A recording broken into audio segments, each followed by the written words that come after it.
All right. Here's a player with 100% of his games qualified as good games. Number 1 in consistency. Number 1 most consistent running back, Christian McCaffrey.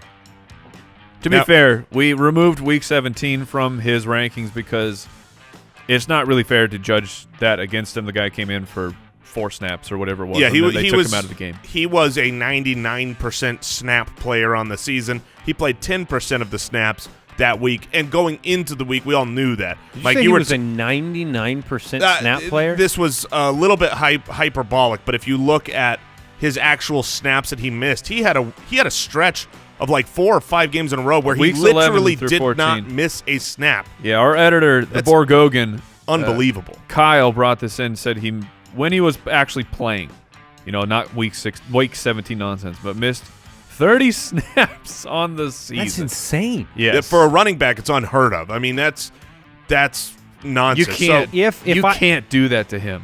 If he's out there that often, I bet he ends up with about 107 receptions. Yeah. And 867 yards, 6 touchdowns on 124 targets, 219 rushing attempts.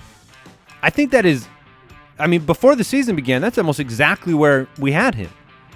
Or that's where I had him. As far as rushing. I had him 220 Sure. rushing attempts before the season. When you say you can't do that to him, I think you can do it to him because he has 220 rushing attempts. Being active in the passing game, we never look at that with Julian Edelman or Jarvis Landry or something and say they can't be on the field. He's a receiver who lines up in the backfield. 107 receptions to 219 carries. That's how you have to look at it, in my opinion. He was used that way in college. I mean, you might talk about he doesn't have the weight to withstand that, but I'm just agree. saying the human body. I'm not talking about next year. I'm just talking about if you have this electric superstar running back, I think using him this much is definitely a disservice to your team over the long term. Next year, 22 years old. 22. You could be right. 22 years old.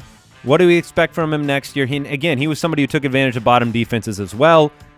About 7 points a game better against them. Very similar numbers to what Saquon did. Sure, I expect better, actually, from Christian McCaffrey because I expect Cam Newton to be better. That he was playing with a bum arm for half the season.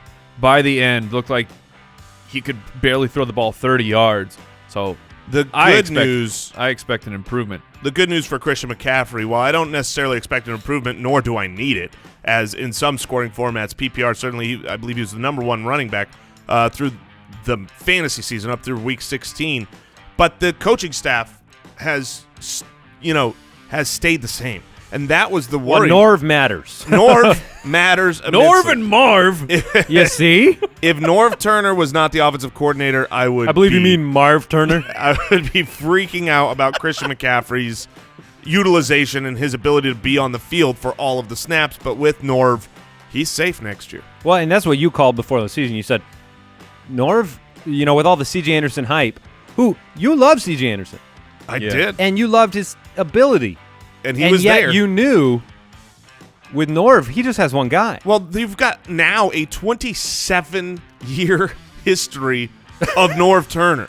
I mean, ask yourself, listener, are you 27 years old? I mean, there's a good chunk here that aren't. We have that many years of him as a head coach or an offensive coordinator, and there's like 2 or 3 seasons where he didn't have a workhorse back, and that's because Adrian Peterson got injured. Which brings you to the coaching changes episode. They kind of matter. It changed Christian McCaffrey from a bottom-level running back 1 to a top 3 guy. Yep. Oh, what a day. Oh, hey, thanks for watching that highlight clip. If you want to see the whole video, you can click down there. If you want to subscribe, you can click over there. That's about all I have for you.